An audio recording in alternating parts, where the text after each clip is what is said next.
mai venduto una casa? Probabilmente non è stata una delle migliori esperienze. Infatti, secondo alcune ricerche di mercato, vendere una casa rappresenterebbe uno degli eventi più stressanti nella vita di una persona, al pari di un divorzio, cambiare un lavoro o la nascita di un figlio. E se ci pensate bene, infatti, ci sono tre problemi che caratterizzano una compravendita immobiliare. Il primo è il tempo. Ad esempio in Italia ci vogliono circa 7 mesi in media per vendere una casa e questo è un dato medio, quindi ci sono comuni dove questo dato arriva a 12 o 14 mesi. Il secondo è il processo. Per una persona che vuol vendere casa, la compravendita richiede un impiego di risorse e di tempo molto significativo. Si devono coordinare innumerevoli controparti, dalle agenzie immobiliari, i notai, i tecnici, i geometri, le piattaforme di annunci. Si deve gestire tutta la documentazione prima di andare al rogito dal notaio e magari si devono pure fare delle attività di adeguamento del proprio immobile.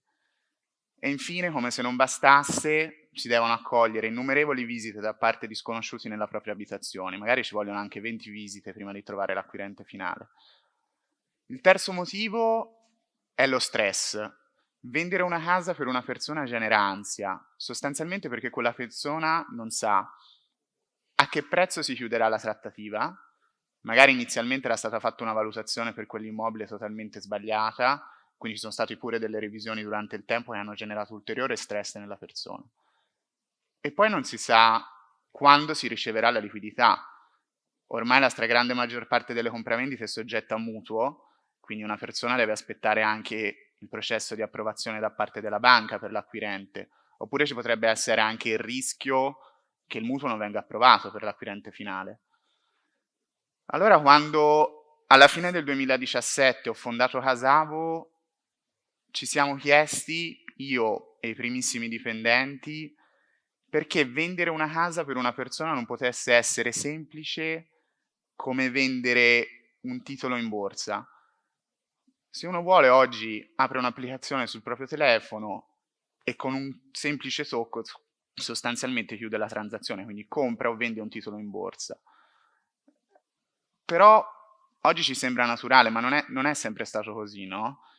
Questa è una foto della Borsa Valori del 1800, credo, e il termine borsa deriva dal palazzo Ter Beers di Anversa, dove nel XIV secolo si riunivano tutti i mercanti d'Europa per andare a valutare le merci e i titoli che scambiavano. Era sostanzialmente un luogo fisico dove avvenivano questi scambi e dove ogni transazione era soggetta a valutazioni, negoziazioni, coordinamento di tutte le controparti coinvolte, che magari erano fisicamente remote, e dove il proprietario del bene o della merce era sostanzialmente soggetto a quella stessa incertezza che oggi caratterizza il processo di una compravendita residenziale di un privato.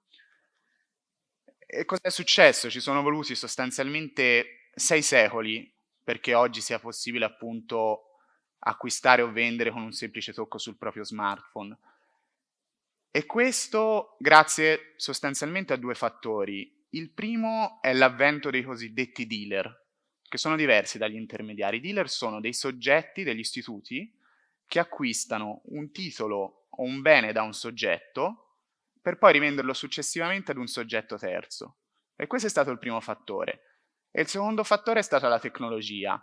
È grazie alla tecnologia che siamo riusciti a ridurre a una frazione di secondo il tempo di una transazione e a ridurre al minimo i costi di una transazione. Se oggi uno vuole comprare o vendere un titolo in borsa, riesce a farlo ad un costo sostanzialmente intangibile rispetto al valore del titolo della merce che sta scambiando. E noi con Casavo abbiamo la vision e il sogno di fare lo stesso per le case nel sud Europa partendo dall'Italia. Quello che facciamo è offriamo un servizio di vendita alternativa del proprio immobile a chi vuol vendere casa. Noi sostanzialmente immediatamente forniamo un'offerta d'acquisto al privato, impegnandoci noi a voler acquistare quell'immobile e garantiamo che nel giro di pochi giorni o settimane siamo già dal notaio e liquidiamo l'intera cifra dell'immobile.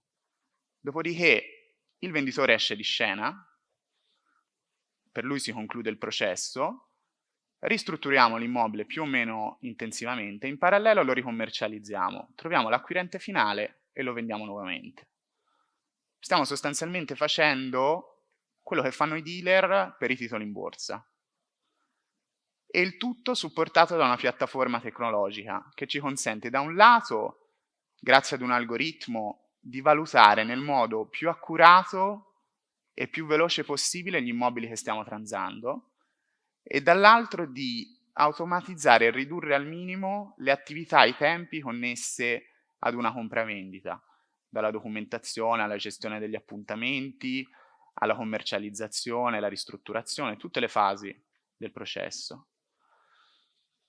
Non sappiamo quanto ci vorrà, ci sono voluti 6 secoli per la borsa, forse ci vorranno 30, 40, 50 anni, non lo sappiamo, però crediamo fermamente che una persona debba avere la possibilità di vendere la propria casa nel modo più veloce e più snello possibile.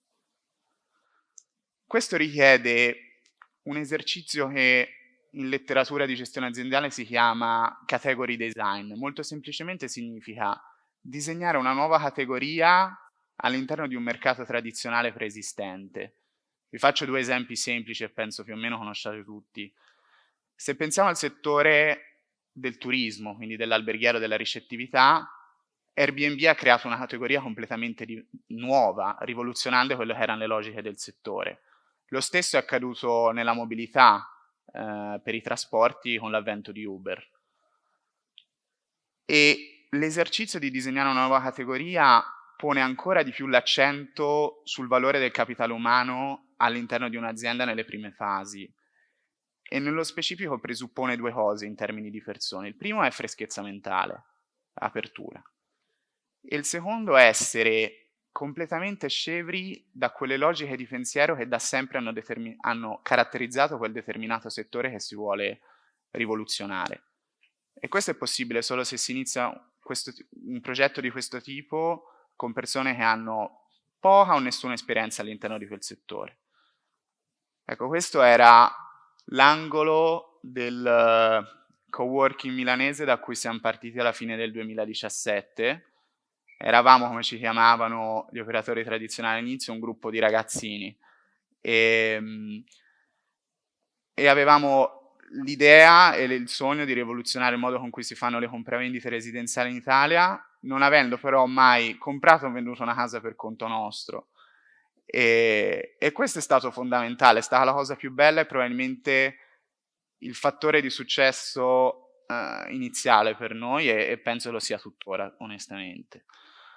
In generale c'era molto scetticismo e poca comprensione da parte di chi tradizionalmente operava in quel settore e non capivano né cosa fossimo esattamente né l'entità del cambiamento che volevamo portare. Vi racconto un aneddoto divertente. Io ormai abito a Milano da circa 10 anni, però sono nato e ho vissuto a Montespertoli, che è un paesino qui vicino e penso tutti, o più o meno tutti, conoscano. Ogni tanto torno il fine settimana e il lunedì mattina, prima di tornare a Milano, puntualmente ci fermiamo a far colazione a un bar con mio babbo. E mi ricordo ancora quando, circa 1 anno e mezzo fa, erano usciti i primi articoli sui giornali locali e il proprietario disse a mio babbo: "Ah, complimenti, ho saputo che tuo figlio ha aperto un'agenzia immobiliare a Milano, no?" E questo succedeva abbastanza frequentemente, ma è normale, perché creare una nuova categoria di mercato genera un'antinomia informativa nei confronti del consumatore che non ha più riferimenti, no? Ma cos'è Casabo? È un'agenzia immobiliare? No, perché non facciamo intermediazione, non collaboriamo con le agenzie immobiliari. È un fondo immobiliare? No, non facciamo raccolta da parte di fondi e di soggetti terzi per investire nel settore immobiliare.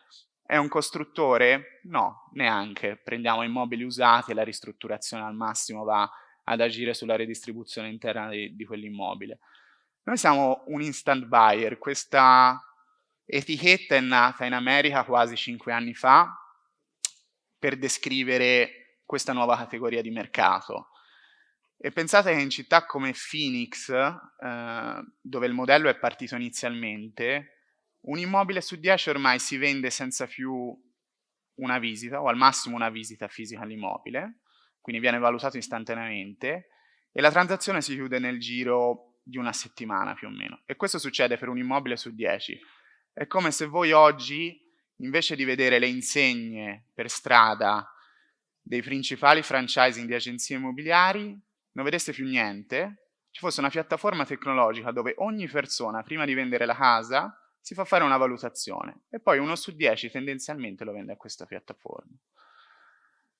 Quindi potete capire bene l'entità e la portata del cambiamento. E oggi noi abbiamo raggiunto 200 transazioni immobiliari, abbiamo concluso circa 200 transazioni immobiliari, quindi il dato è già aumentato rispetto a quello con cui mi hanno introdotto. Siamo ormai a un rate di circa 30-40 acquisizioni al mese e cresciamo in modo esponenziale. Abbiamo raccolto oltre 50 milioni di euro per finanziare da un lato questa crescita importante, quindi stiamo investendo sulle persone, in ricerca e sviluppo tecnologico, in marketing, per creare questa nuova categoria di consumo e chiaramente è un modello di business che richiede molto capitale per l'acquisto e la ristrutturazione degli immobili che trattiamo. E siamo arrivati a circa 60 persone. Ora, questo mese noi sono circa entrati a settembre una ventina, quindi adesso nella foto è un po' più vecchiotta, non li vedete tutti. E secondo me delle volte abbiamo sempre fatto le riflessioni su qual è stato il tratto che ci ha permesso di raggiungere questi risultati e di crescere così velocemente. E un tratto che ci ha contraddistinti tutti è quella che chiamiamo ambizione ingenua, cioè quella capacità di spingere il pensiero oltre quello che sembra possibile e di non farsi condizionare da quelle persone che tradizionalmente hanno sempre operato all'interno di predeterminati schemi mentali. E poi assumendoci dei rischi, anche in modo ingenuo, dei rischi che un operatore tradizionale chiaramente non si potrebbe mai permettere in una determinata fase di sviluppo della sua azienda. Una delle cose che mi dà più soddisfazione è fare innovazione assieme a 60 persone con un'età media di 26 anni, in un paese dove il tasso di disoccupazione giovanile è circa il 33% e dove sembra che non ci sia nessun investimento, dove niente si possa fare. Ecco, noi siamo sicuramente il dito nell'occhio di chi la pensa in questo modo. E la nostra storia probabilmente implica un messaggio per tutti i giovani che desiderano lanciarsi in un'iniziativa imprenditoriale a carattere innovativo. Il messaggio è: fate il salto nel buio, fatelo bene, non ponete limiti alla vostra ambizione e assumetevi rischi anche in modo ingenuo. Questo per voi, perché è un'esperienza di crescita personale e professionale bellissima e perché l'innovazione credo fermamente sia un elemento essenziale nello sviluppo del genere umano. Grazie.